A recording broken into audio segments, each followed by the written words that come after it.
You're sitting in your living room, maybe nursing a coffee or checking your phone when the sirens start. It's a sound that's been relegated to black and white history clips, but now it's tearing through your neighborhood. But let me ask you something before the panic sets in. Do you actually know what's coming through the air? Or is your entire survival plan based on a video game you played in high school? Most of you think radiation is some glowing green mist that turns you into a superhero or a mindless zombie within seconds. The statistical reality is that 90% of the people in your zip code will be dead within a month because they don't understand the basic physics of a fallout cloud. Today, I'm going to show you the unglamorous, gritty, and scientifically accurate truth about surviving the invisible killer. We're moving past the Hollywood nonsense and getting into the real mechanics of Roentgen, Sieverts, and the 7-10 rule.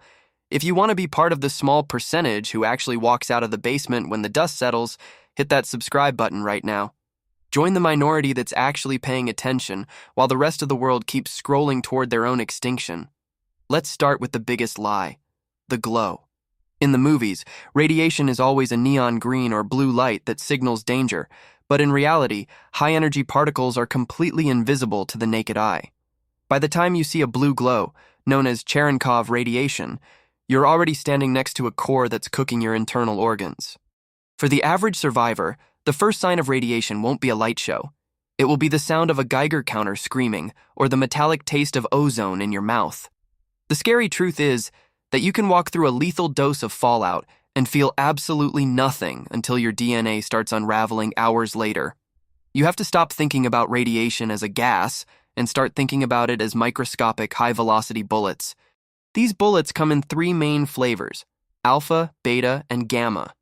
Alpha particles are heavy hitters, but they're lazy. A single sheet of paper or the outer layer of your skin can stop them dead in their tracks. Beta particles are a bit more aggressive and can penetrate your skin to cause beta burns, which look like a nasty sunburn that never heals. But the real monster, the one that keeps guys like me up at night, is gamma radiation. Gamma rays are pure energy, and they don't care about your windbreaker or your leather jacket. They will pass through your house, your car, and your body, unless you have enough mass between you and the source. Let me paint you a picture of the first 15 minutes after a high-altitude burst. While everyone else is running outside to see the mushroom cloud, you need to be moving in the opposite direction of the wind. If you're within the immediate blast zone, radiation is the least of your worries because the thermal pulse will vaporize you before you can blink. But for those in the fallout zone, the clock starts ticking the second that debris starts falling from the sky like gray snow. Fallout isn't magic dust. It is physically irradiated soil and building material that was sucked up into the cloud and is now raining down. This is where the 7-10 rule becomes your best friend and your only hope for a future. The 7-10 rule states that for every 7-fold increase in time after the explosion, the radiation dose rate decreases by a factor of 10. If the radiation level is 1,000 roentgens per hour at 1 hour post-blast, it drops to 100 roentgens after 7 hours. After 49 hours, roughly 2 days, it drops to a measly 10 roentgens, which is still dangerous but not immediately lethal. This means your survival isn't about running to the woods, it's about staying put in a hole for at least 48 to 72 hours.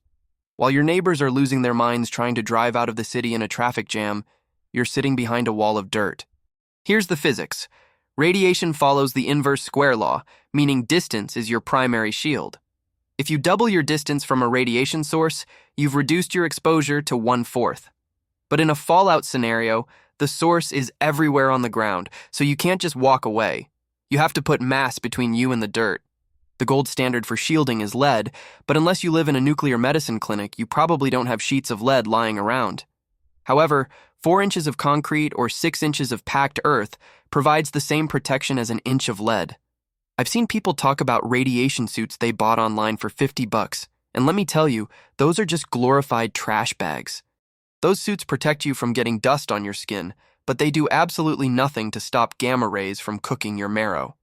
The dark truth is that Hollywood portrays radiation sickness as a quick transition to death. But the reality of acute radiation syndrome is much more calculated. It starts with the walking ghost phase, where you feel fine for a few days after the initial nausea. During this period, your white blood cell count is plummeting because your bone marrow has been destroyed. You think you've survived the worst, but your body has simply lost the ability to repair itself or fight off the common cold. Then comes the prodromal phase, where the real horror begins: internal bleeding, hair loss, and systemic infection. There is no magic pill to fix this. Once the dose is high enough, you're just waiting for the systems to shut down. Speaking of pills, let's talk about potassium iodide, or Ki. Every prepper influencer out there tells you to buy these, and while they have a use, they aren't an anti-radiation shield. Ki only protects your thyroid from absorbing radioactive iodine-131, which prevents thyroid cancer 20 years down the line. It does nothing for your heart, your lungs, or your brain, and it certainly doesn't stop gamma rays from hitting you. If you're over 40, the risk of thyroid cancer is so low that taking Ki might actually do more harm to your system than the radiation itself. But nobody tells you that because radiation pills are an easy thing to sell to a terrified public. Let's get tactical. What do you do if you're caught outside when the ash starts to fall? You don't run, you don't scream, you cover your mouth with anything you have, and you find a PF100 environment immediately. A PF100 environment is a space where the radiation inside is 1/100th of the radiation outside. This usually means the center of a large concrete building or a basement that is completely underground with no windows. If you have to enter your shelter after being exposed to fallout, you have to treat yourself like a toxic waste site. Take off your outer layer of clothing before you enter the main living area. That single act removes 90% of the radioactive material from your person. Then, you wash. You don't scrub because you don't want to create abrasions that allow particles to enter your bloodstream. You just rinse gently using cool water and soap, and you don't use hair conditioner because it actually binds the radioactive dust to your hair. Most people will fail because they can't handle the boredom of the waiting period. They'll hear a rumor on the radio or think they see a clear sky, and they'll walk outside right into the peak of the second-day decay. You need to have a plan for sanitation that doesn't involve leaving your hot zone. If you have to go to the bathroom, you use a bucket with a lid inside your shielded area. Opening that door to go outside is a death sentence. Run the numbers on your local geography right now. Do you know which way the prevailing winds blow? In the US, it's usually west to east, which means if there's a target to your west, you are in the V of the fallout plume. You need to identify the thickest building in your 5-mile radius. Not the prettiest, not the one with the most food, but the one with the most tons of concrete and steel between the roof and the floor. A public library, a bank vault, or the basement of a pre-war apartment complex. These are your modern-day castles. While everyone else is heading for the hills, you should be heading for the basement of the local courthouse. Here's the kicker that most people never consider: the water. After a nuclear event, the local reservoir isn't just dirty, it's a concentrated pool of radioactive isotopes. Standard charcoal filters won't do much for dissolved isotopes, so you need to have a stored supply or a way to distill water through evaporation. If you drink the fallout, you're essentially swallowing 1,000,000 tiny X-ray machines that will cook you from the inside out. The movies show people wandering around a year later in tattered rags, but the reality of the long term is much more about the soil. You can't just plant corn in fallout and expect to eat it. The plants will bioaccumulate the strontium-90 and cesium-137. Strontium-90 is particularly nasty because your body mistakes it for calcium. It goes straight to your bones and stays there for the rest of your very short life, causing leukemia from the inside. This sounds like paranoia until it's a Tuesday afternoon, and the power grid goes dark and the horizon turns into a second sun. At that moment, your paranoia becomes the only thing that keeps your heart beating. The 99% will wait for instructions from a government that is currently hiding in a mountain in Colorado. You don't have a mountain, but you have the physics of mass and the discipline to stay in the dark until it's safe. Let's talk about the post-radiation world that Hollywood loves so much. They show these vibrant, mutated forests, but the reality is much more likely to be the red forest near Chernobyl, trees that died but didn't rot because the bacteria were also killed. It's a world of silence, not a world of monsters. Your biggest threat won't be a 3-headed dog. It will be a simple infection that your weakened immune system can't handle because you took too many rads on day 3. The physics don't care about your politics, your bank account, or your survivalist patches. The particles follow the path of least resistance, and they will find the gaps in your shielding if you're lazy. I want you to go to your basement or your local safe building this weekend. Actually look at the ceiling. Is it just wood and drywall? That's nothing. If you can see the sky through the floorboards above you, the gamma rays can see you too. Calculate the halving thickness of your walls. If you have 8 inches of brick, you have 3 halving thicknesses, which means you're reducing the radiation to 12.5%. That's a start, but it's not a finish.